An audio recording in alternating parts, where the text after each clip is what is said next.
15 number ward જ છે મારો, બીજો નથી.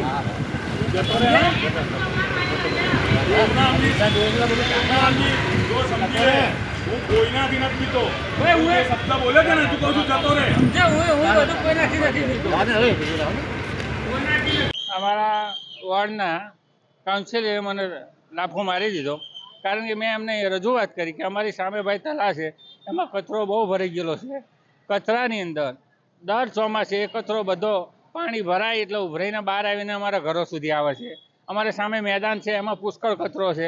એ કચરો થોડા દિવસ પહેલાં પવન આવ્યો તો બધો ઉડી ઉડીને અમારી સોસાયટીઓમાં ગરી ગયો, અમારા ઘરોમાં ગરી ગયો. એટલે અમે રજૂઆત કરવા ગયા તો અમને દાદાગીરી કરીને મને થાપો મારી દીધો. તમે હવે આગળ શું કાર્યવાહી કરશો? કાર્યવાહી કરવામાં એવું છે કે મને એમને ધમકી મારી છે ચોખ્ખી કે તું કશે કેસ કરવા જાય કે ગમે ત્યાં આગું પાછું કરવા જઈશ એટલે તને 15 વર્ષ માટે અંદર ખલાવી દઈશ. હવે મારે શું કરવું? અને બીજું કીધું કે ચેરમેન સાહેબની ગાડી તું ચલાવે છું, તને ઘરે મોકલી દઈશ.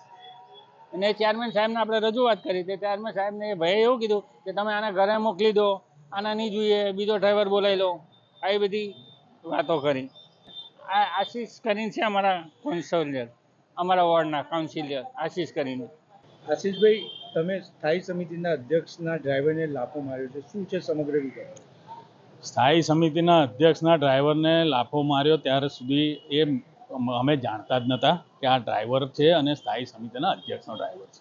અમે અમારા વોર્ડ વિસ્તારની ચર્ચા પક્ષના દંડક જોડે કરતા હતા ત્યારે આ વ્યક્તિ દૂરથી ચેરમેનની ગાડી પાસેથી રોડ ક્રોસ કરીને આવી અને અમારી પર ખોટા આરોપો મૂકવાનું શરૂ કરતા મારે પૂછવું પડ્યું કે આ કોણ વ્યક્તિ છે. ત્યારે ખબર પડી કે આ ચેરમેનશ્રીનો ડ્રાઈવર છે. ત્યારે મેં એને સમજાવ્યું કે ભાઈ તું તારા રોલમાં રહે, તારી જે જવાબદારી છે એ ડ્રાઈવરની છે, તું તારી જગ્યાએ જતો રહે. છતાં પણ પાયા વિહોણા આક્ષેપ, ખોટી રીતના આક્ષેપો, અપશબ્દો બોલવાનું ચાલુ રાખતા મારે એને સમજાવ્યો, છતાં પણ ન માનતા એને લાફો માર્યો છે અને ફરીથી કહું છું લાફો માર્યો છે. હવે ફરીથી કોઈ આવી વ્યક્તિ, કોઈ સન્માનીય કાઉન્સિલર જ્યારે ઊભા હોય ચર્ચા કરતા હોય આવી ખોટી રીતે આરોપ મૂકવાની કોશિશ ના કરે, એટલા માટે એને જે બોલ્યો છે એને માટે એને બરાબર દંડ કર્યો છે.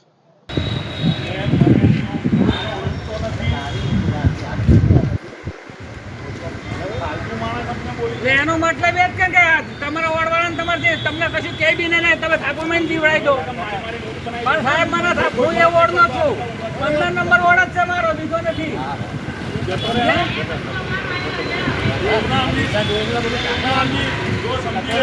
હું કોઈનાથી નથી પીતો. ભાઈ, હું એ શબ્દ બોલે છે ને, તું કહું છું જતો રહે. જે હું બધું કોઈનાથી નથી લીધું. અમારા વોર્ડના કાઉન્સિલરે મને લાફો મારી દીધો, કારણ કે મેં એમને રજૂઆત કરી કે અમારી સામે ભાઈ તળા છે, એમાં કચરો બહુ ભરાઈ ગયેલો છે. કચરાની અંદર દર ચોમાસે એ કચરો બધો પાણી ભરાય એટલે ઉભરાઈને બહાર આવીને અમારા ઘરો સુધી આવે છે. અમારે સામે મેદાન છે, એમાં પુષ્કળ કચરો છે. એ કચરો થોડા દિવસ પહેલાં પવન આવ્યો તો બધો ઉડી ઉડીને અમારી સોસાયટીઓમાં ગરી ગયો, અમારા ઘરોમાં ગરી ગયો. એટલે અમે રજૂઆત કરવા ગયા તો એમને દાદાગીરી કરીને મને થાપો મારી દીધો.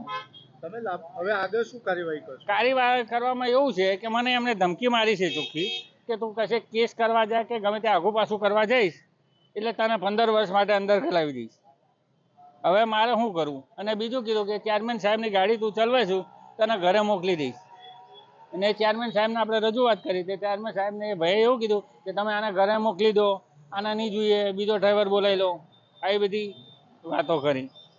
આ આશીષ કરીને છે અમારા કાઉન્સિલર, અમારા વોર્ડના કાઉન્સિલર આશીષ કરીને. આશીષભાઈ, તમે સ્થાયી સમિતિના અધ્યક્ષના ડ્રાઈવરને લાફો માર્યો છે, શું છે સમગ્ર વિગત? સ્થાયી સમિતિના અધ્યક્ષના ડ્રાઈવરને લાફો માર્યો ત્યારે સુધી એ અમે જાણતા જ નહોતા કે આ ડ્રાઈવર છે અને સ્થાયી સમિતિના અધ્યક્ષનો ડ્રાઈવર છે. અમે અમારા વોર્ડ વિસ્તારની ચર્ચા પક્ષના દંડક જોડે કરતા હતા ત્યારે આ વ્યક્તિ દૂરથી ચેરમેનની ગાડી પાસેથી રોડ ક્રોસ કરીને આવી અને અમારી પર ખોટા આરોપો મૂકવાનું શરૂ કરતા મારે પૂછવું પડ્યું કે આ કોણ વ્યક્તિ છે. ત્યારે ખબર પડી કે આ ચેરમેનશ્રીનો ડ્રાઈવર છે. ત્યારે મેં એને સમજાવ્યું કે ભાઈ તું તારા રોલમાં રહે, તારી જે જવાબદારી છે એ ડ્રાઈવરની છે, તું તારી જગ્યાએ જતો રહે. છતાં પણ પાયા વિહોણા આક્ષેપ, ખોટી રીતના આક્ષેપો, અપશબ્દો બોલવાનું ચાલુ રાખતા મારે એને સમજાવ્યો, છતાં પણ ન માનતા એને લાફો માર્યો છે અને ફરીથી કહું છું લાફો માર્યો છે. હવે ફરીથી કોઈ આવી વ્યક્તિ, કોઈ સન્માનીય કાઉન્સિલર જ્યારે ઊભા હોય ચર્ચા કરતા હોય આવી ખોટી રીતે આરોપ મૂકવાની કોશિશ ના કરે. એટલા માટે એને જે બોલ્યો છે એને માટે એને બરાબર દંડ કર્યો છે.